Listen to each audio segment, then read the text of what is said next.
ಕಳೆದ 15 ವರ್ಷಗಳಿಂದ ಕೂಡ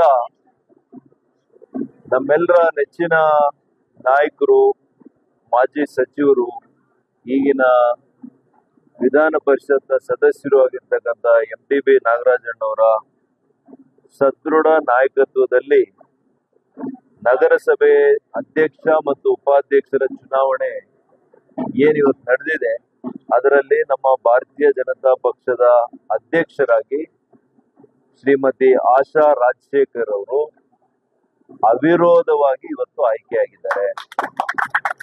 ಅದೇ ರೀತಿ ಉಪಾಧ್ಯಕ್ಷರಾಗಿ ಯುವ ಸ್ನೇಹಿತರು ಆಗಿರ್ತಕ್ಕಂಥ ನವೀನ್ ಚನ್ನಬಸಪ್ಪನವರು ಕೂಡ ಇವತ್ತು ಅವಿರೋಧವಾಗಿ ಆಯ್ಕೆಯಾಗಿದ್ದಾರೆ. ಅವರಿಗೆ ಮೊದಲನೇದಾಗಿ ನಾನು ಅಭಿನಂದನೆಗಳನ್ನ ಸಲ್ಲಿಸ್ತೇನೆ.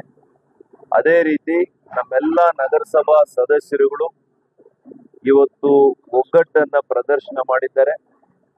ಇವತ್ತು ಮಾನ್ಯ ನಾಗರಾಜಣ್ಣವರ ನಾಯಕತ್ವದಲ್ಲಿ ನಂಬಿಕೆಯನ್ನ ಇಟ್ಟು, ಭಾರತೀಯ ಜನತಾ ಪಕ್ಷದ ಆಶಯದಲ್ಲಿ ವಿಶ್ವಾಸ ಇಟ್ಟು, ಇವರೆಲ್ಲರ ಒಂದು ಸಹಕಾರದಿಂದ ಇವತ್ತು ವಿರೋಧ ಪಕ್ಷ ಅಂದ್ರೆ ಕಾಂಗ್ರೆಸ್ ಪಕ್ಷ ಇವತ್ತು ಅಧಿಕಾರದಲ್ಲಿದ್ರೂ ಕೂಡ ರಾಜ್ಯದಲ್ಲಿ ಈ ಕ್ಷೇತ್ರದಲ್ಲಿ ನಗರಸಭಾ ಅಧ್ಯಕ್ಷ ಮತ್ತು ಉಪಾಧ್ಯಕ್ಷರ ಚುನಾವಣೆಗೆ ಕೂಡ ಕಣದಲ್ಲಿ ಇಲ್ಲದೆ ಇರ್ತಕ್ಕಂಥದ್ದು ನಗರದಲ್ಲಿ ನಮ್ಮ ಪಕ್ಷದ ಶಕ್ತಿಯನ್ನ ಮತ್ತೊಮ್ಮೆ ಸಾಬೀತುಪಡಿಸಿದೆ.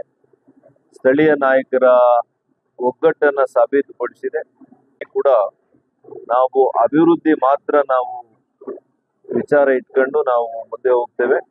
ಹೊಸಕೋಟೆಯನ್ನ ಒಂದು ಹೊಸ ರೂಪ ಕೊಡ್ಲಿಕ್ಕೆ, ಒಂದು ಒಳ್ಳೆಯ ಶುಚಿತ್ವವನ್ನ ಕಾಪಾಡಿಕೊಳ್ಳುವಂಥದ್ದು ಮತ್ತು ಮೂಲಭೂತ ಸೌಕರ್ಯಗಳನ್ನ ಈ ಒಂದು ನಗರಕ್ಕೆ ಒದಗಿಸುವಂಥದ್ದು ಈ ಹೊಸ ಇವತ್ತು ಅಧ್ಯಕ್ಷರು ಮತ್ತು ಉಪಾಧ್ಯಕ್ಷರು ಈ ನಿಟ್ಟಿನಲ್ಲಿ ಕೆಲಸ ಮಾಡಬೇಕು ಅಂತೇಳಿ ನನ್ನ ಒತ್ತಾಸೆಯು, ನನ್ನ ಮನವಿ ಕೂಡ ಇದೆ.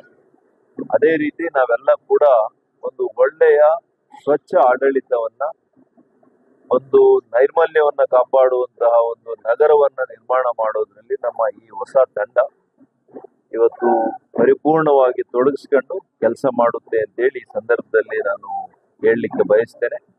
ಅದೇ ರೀತಿ ಪರೋಕ್ಷವಾಗಿ ಯಾರು ಇದಕ್ಕೆ ಸಹಕಾರ ಕೊಟ್ಟಿದ್ದಾರೆ ಅವರೆಲ್ಲರಿಗೂ ಕೂಡ ನಾನು ಅಭಿನಂದನೆ ಸಲ್ಲಿಸ್ತೇನೆ.